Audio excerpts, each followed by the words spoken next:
Hello there, Libra. Michelle B here. I pulled some cards for you for some messages for the next couple of weeks. But before I get started with it, I just want to let you know that if you don't resonate with the story as it plays out, make sure and check the readings on my channel and on any other YouTube tarot readers channels for your moon, rising, Venus, or Mars placements, because different parts of your chart can light up at different times in your life. That's why different Libras will have different experiences as they play out, is because they have different parts of their chart that are playing out more strongly than others. So let's go ahead and get started. Before I spread the rest of the tarot cards, I always like to start with an affirmation. Like, this is the positive direction that we're going with this, and it is, I trust that exploring my passions will reveal my purpose.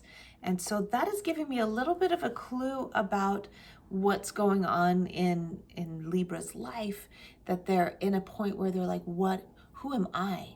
How am I special?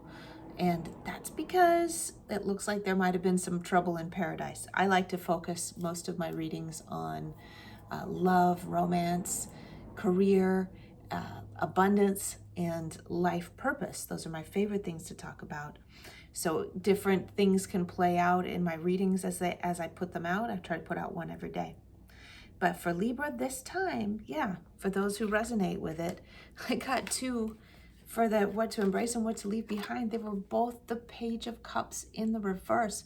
So I'm feeling like your whole being is overwhelmed by things not working out in relationships. You put all of your efforts into creating relationships. That's like, where am I going next? All of your creative energy is like, who am I going to meet next? Who am I going to meet next? Who could this be the one? Could this be the one?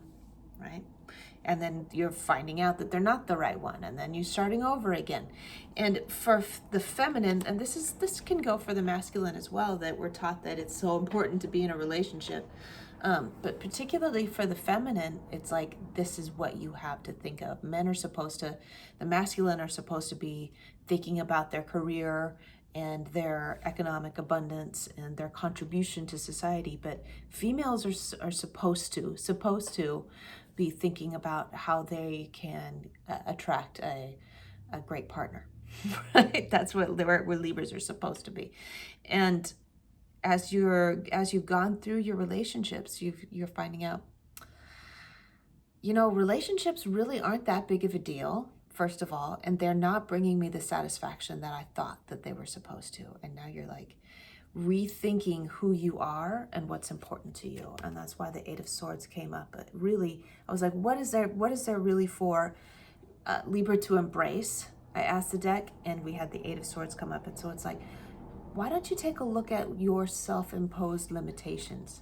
Your limitations that say, well, no, your focus needs to be on other people and not you. Why? Why is it that your focus needs to be what you can give to other people instead of what you can give to yourself, how you can give to yourself? And so I'm turning back to that affirmation about exploring your passions, because you need to spend some time finding out what's so fucking special about you, because you've been exploring what's so special about other people, and you need to be doing that for yourself. And so you have to ask yourself, what am I excited about that doesn't have anything to do with relationships with other people? Catching and keeping a partner. So I'm going to look at the internal landscape of what's going on, and we're going to look at advice for each aspect that's being brought to us. So I pulled 4 cards for the internal landscape. I got the Knight of Swords that came up first, and this is a very assertive, aggressive energy that's charging forward. It has something to say. It wants to do something. And so I sense that there's a little bit of a hostile vibration coming from you regarding relationships in general. It's like screw men. Right? I'm so pissed at relationships. I'm so angry.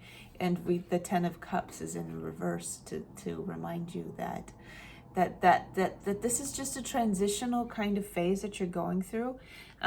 As far as like the emotional guidance, the emotional scale of emotions, that I'm sure lots of other people have discussed, but I'm thinking of Abraham Hicks right now when they're talking about finding a better emotion, a step up, an emotional step up from self-pity and sadness is anger.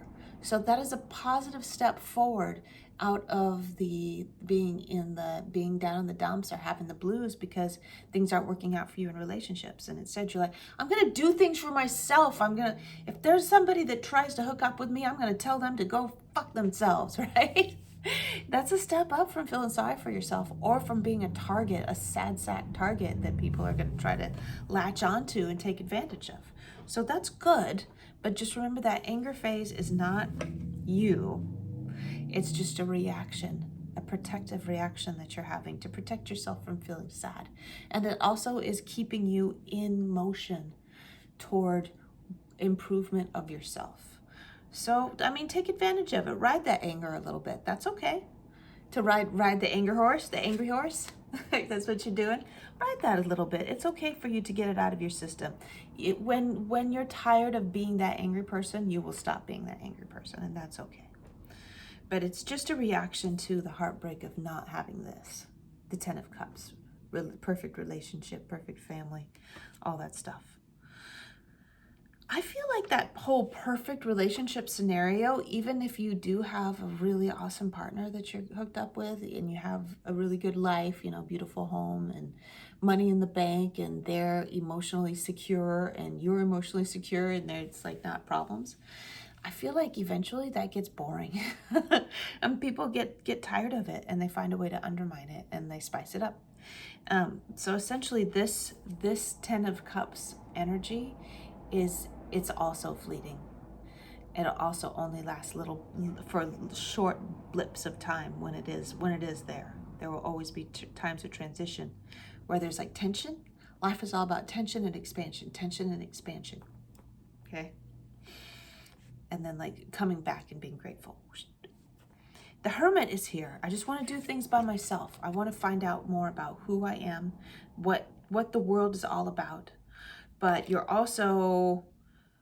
afraid that if you spend too much time alone, that the Tower is here in reverse. It's like it's trying to say this is not going to happen. I think you have a little bit of a fear that if you aren't constantly trying to be in a relationship with a partner, that you might be one of those people that is alone forever. That's the threat that our culture has had, that Western culture has always had against women, is that the worst thing that could happen to you is that you will be alone for the rest of your life. And actually, the people the feminines that I have known that were alone for the rest of their lives were actually really happy. And they had a rich social life and, you know, lots of good things going on, lots of wonderful, healthy outlets.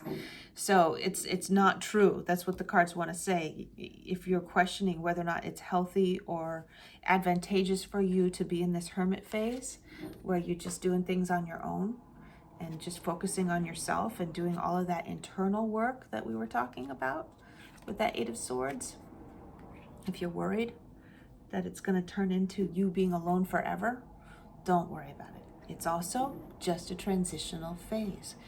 As you invest in yourself, you learn about what makes you tick, you learn more about who you are, you're becoming increasingly attractive to healthy partners, to people that you can have this with.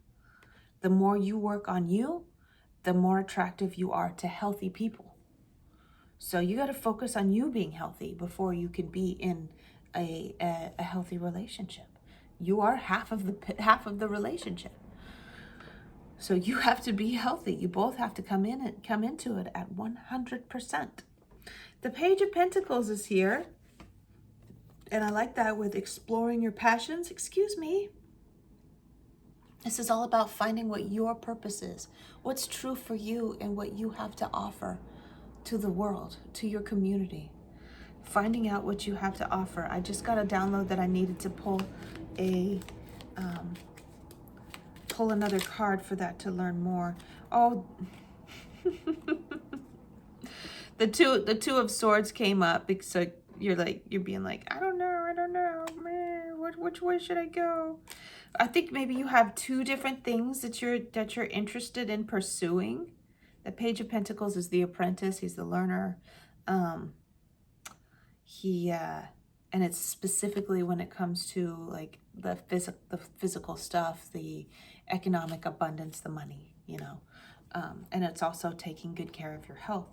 So you're like, should I do this or should I do that?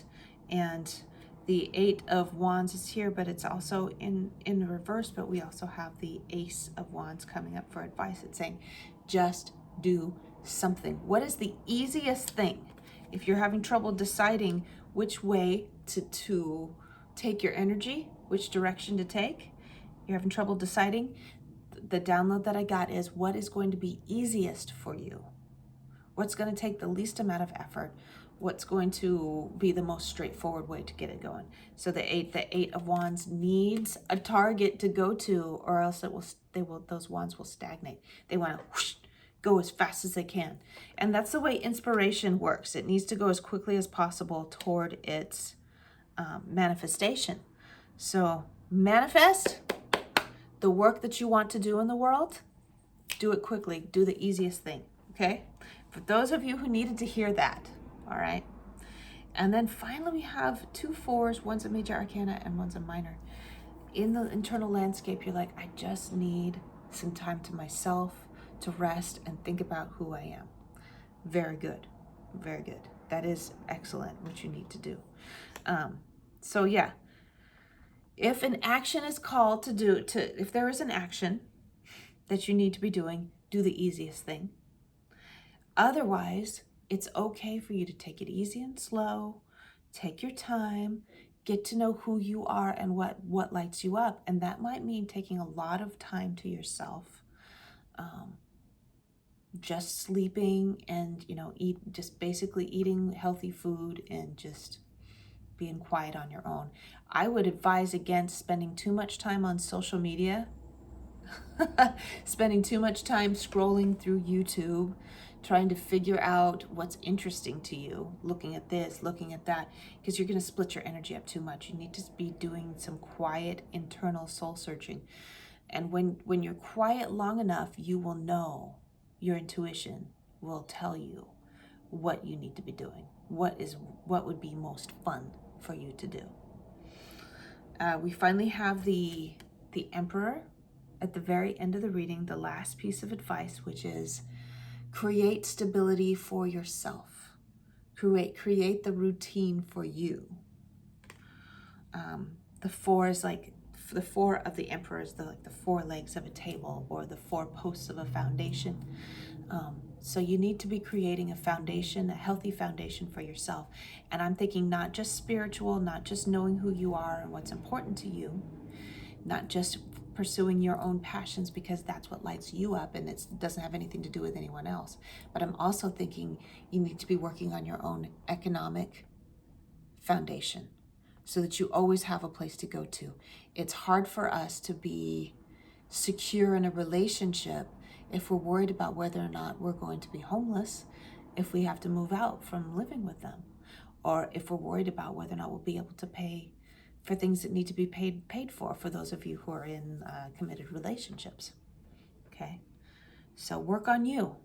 Work on your own economic stability, for sure. Your own emotional stability, your own spiritual stability. Do that for you and not for anybody else. Okay.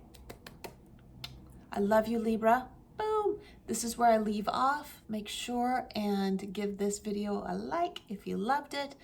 Tell me all about what resonated with you in the comments if you'd like. And also in the description box below this video, there's a link to my Instagram. Make sure and follow me over there so that you can get more candid messages from me on a regular basis. Love you, Libra. I'll see you soon.